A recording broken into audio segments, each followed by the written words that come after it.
말씀 보겠습니다. 잠언 16장 25절 말씀입니다. 같이 읽겠습니다. 어떤 길은 사람이 보기에 바르나 필경은 사망의 길이니라. 아멘. 잠언 16장 25절 사람이 보기에 옳아 보이는 사망의 길이라는 제목으로 말씀 보도록 하겠습니다. 신자는 사람들이 몰려가는 넓은 길이 아니라 좁은 길로 가기를 힘쓰는 자입니다. 왜요? 그 길이 생명의 길임을 알기 때문입니다. 오늘 본문을 통해서 이에 대해 함께 살펴보도록 하겠습니다.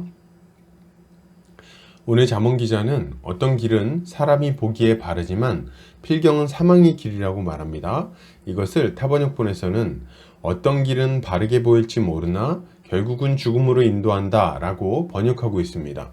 본문은 길이라는 이미지를 통해서 사람의 선택과 그에 따른 결과에 대해서 경고하고 있어요. 모든 길은 목적지가 있습니다.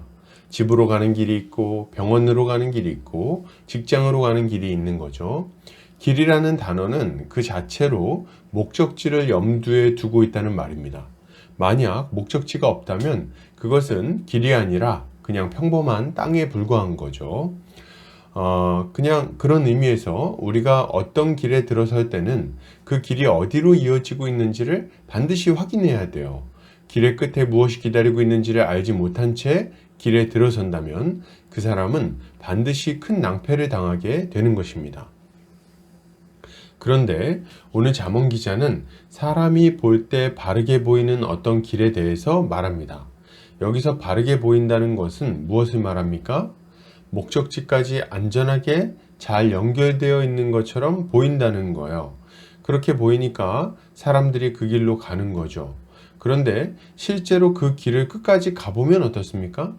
그 길은 안타깝게도 우리가 기대했던 목적지까지 이어져 있지 않은 거예요. 도리어 그 길의 끝에는 반드시 사망이 기다리고 있는 것입니다. 문제는 뭡니까? 그 길이 사람이 보기에 바르게 보인다는 거예요. 우리는 이 말을 들을 때 아니 좀 잘 살펴보고 길을 가야지 어떻게 저렇게 어리석은가 이런 생각을 할 수 있습니다. 그런데 우리가 알아야 할 것은 지금 이 길을 걸어가는 사람들이 생각 없이 길을 선택한 것이 아니라는 말이에요. 그들도 잘 살펴봤습니다. 자신들이 이제까지 알고 있던 상식과 경험을 의지해서 가장 좋고 옳아 보이는 길로 가려고 한 거예요. 그냥 갔을까요? 아니요. 사람들은 주변 사람들과 대화를 나누면서 그 길이 맞다고 생각하는지 의견을 물어봤을 거예요. 그리고 그 중에서도 가장 많은 사람이 택한 넓은 길을 택해서 그 길로 간 겁니다. 그런데 충격적인 것은 그렇게 간 길의 끝에 사망이 기다리고 있다는 거죠. 이렇게 생각할 때 비로소 우리는 본문을 제대로 보고 있는 것입니다. 어떤 길은 사람이 보기에 바르게 보여요. 아무리 살펴봐도 그 길이 옳습니다. 우리에게 성공을 가져다 주고 만족을 가져다 주고 기쁨을 가져다 줄 것처럼 보인다는 거죠. 거의 대부분의 사람들이 그 길로 달려나갑니다. 빨리 가냐 늦게 가냐의 차이가 있을 뿐 대부분의 사람들이 그 길을 걷고 있다는 말이죠. 그리고 이 길 말고 다른 길은 어떻게 보여요? 그 길은 험난해 보입니다. 다른 길은 고통스러워 보이고 어리석어 보여요. 딱 봐도 망하는 길이고 실패하는 길이고 죽는 길입니다. 고생문이 열렸어요. 너무 좁아서 그 길로 가다가는 구덩이에 빠질 것처럼 보인다는 말입니다. 그래서 그런지 그 길로 가는 사람도 거의 보이지 않습니다. 그러니 많은 사람이 넓고 평탄한 길로 가는 거죠. 자, 그러면 이제 우리는 어떻게 해야 됩니까? 우리는 사람이 보기에 옳은 길로 가지 않아야 되겠습니다. 우리는 하나님이 보시기에 옳은 길로 가야 되는 거예요. 우리 주님은 분명히 말씀하십니다. 좁은 문으로 들어가라. 멸망으로 인도하는 문은 크고 그 길이 넓어 그리로 들어가는 자가 많고 생명으로 인도하는 문은 좁고 그 길이 협착하여 찾는 자가 적음이라. 그러면 주님이 보시기에 옳은 길은 어떤 길입니까? 또 이 길은 왜 좁다고 말하는 것일까요? 이 길은 율법에 순종하는 길이라고 할 수 있겠습니다. 그리스도를 따라 거룩하게 살아가는 길이죠. 하나님을 사랑하고 이웃을 사랑하며 정직하고 거룩하게 살아가는 길인데 그렇게 살다 보면 손해볼 일이 참 많습니다. 남들이 대목이라고 부르는 주일에 일을 쉬어야 돼요. 거짓말로 돈 버는 사람들 사이에서 정직하게 살아야 됩니다. 죄 짓는 모임에 불참한 다음날 신나게 죄 짓고 놀아서 신난다는 말을 들어야 한다는 거죠.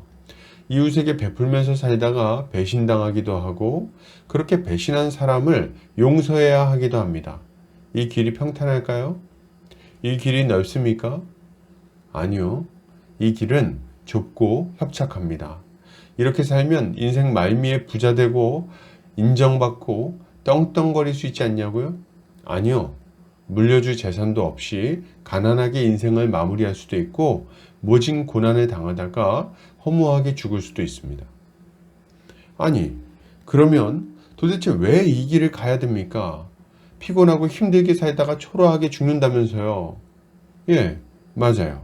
그러나 그럼에도 불구하고 우리가 이 길을 끝까지 가야 하는 이유는 그 길의 끝에 죽음이 아니라 부활이 기다리고 있기 때문입니다. 십자가의 길은 십자가에 달려 죽는 것으로 끝나지 않습니다. 십자가를 통과하여 부활의 영광으로 나아가게 되는 거예요. 그렇기에 이 길은 죽는 것처럼 보이지만 실상은 사는 길이요 생명의 길이라고 할 수 있는 것입니다. 이 길을 선택하는 자마다 영생에 이르게 되는 거죠. 여러분, 결론을 드립니다. 사람이 보기에 옳은 길로 가지 않으시길 바랍니다. 하나님이 옳다 하신 길로 가시기를 바라요. 이 길이 우리를 죽음에서 건져내어 영원한 생명으로 인도해 줄 것입니다.